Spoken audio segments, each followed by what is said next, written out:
before the game you were excited to see what this team could do. Did they go and prove just why you were excited? Yeah, it was such a great performance, and especially to come to Pittodrie here, and I've been here many times, and it's always a top place to come. But I thought the level of our football and the mobility, the rotation, the speed of the ball, all the goals were such a high level. So yeah, I think there were so many good performances tonight, and but collectively as a team we were excellent. When you do make so many changes, is that even more pleasing when there was no drop in performance, and if anything it was just as consistent and that momentum was still there? Yeah, but we think we have a very clear structure in how we play, so the players that come in know the role that's clear and what it is they have to do, and then they just have to come in and perform the role. So yeah, I thought that the two centre halves, obviously Will in goal is looking really assured as a young goalkeeper when he plays for us. Two centre halves really good, two full backs, and Jeff coming in, having not played for a little while, and Mike. So yeah, all across that line they were good. Midfield three, creative, dynamic, good rotation, good mobility, and obviously then the front three, giving us the width but rolling inside and creating. So yeah, so all across the team, it was a joy to watch. How pleased were you for Johnny Kenny to get his goal, given how much he had been scoring when he was back in Ireland? Yeah, but we've seen that, I think, since he's come back in January and trained with us. He's now standing finisher. I said before the game that 25 yards in, left foot, right foot, runs, everything. He's very good. And I think his run for the goal was really good.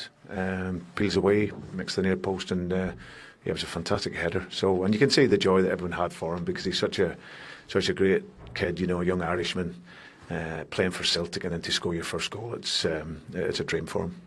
James Forrest shows no signs of letting up too. Just how much contribution do you think he's still got to give to this team? Because, as I said, there seems to be no letting up. No, but you see him tonight, obviously 90 minutes, and so creative. You see the speed in the game, how he can look after the ball, how he can beat a player, the work rate that he puts in. He was fantastic tonight. He just needs that little bit of luck. He had a few moments in the first half and the second half, but they'll come for him.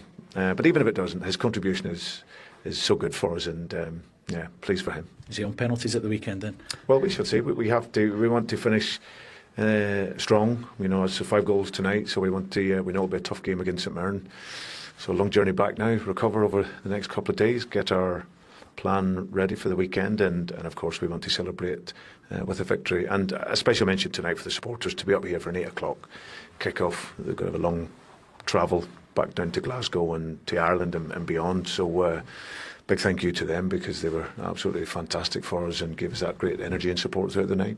Talking about how well-oiled this machine is at Celtic, you look at now with Adamida scoring, that's now 3 players that have scored 20 or more, the first time that's happened since the 76-77 season. You've got players who are into double figures as well. Does that just highlight just how well-oiled this machine is? Yeah, I said when I came in, and my history here before, I like the goals to be spread. I don't like one player to carry the burden of having to get 40 goals, but you can see the creativity within the team, and the guys, they all play to the structure, so they know that goals will come. They get into the right areas and they make the runs and they repeat. So yeah, it's great. The team's attacking moments and attacking connection is at a really high level, and we want to show that again over the next 2 games. Just finally, Rio Hatate, how is he? Because it's not like him to go down like that. No, it was a poor challenge, to be fair, by the guy. He'd obviously lost his head a wee bit at the end, and Rio's just sort of left his leg there with the ball, and the guys come right through him. So we'll have to see how he is. But yeah, it was a disappointing challenge. Well done tonight. Good Cheers, performance. Thanks.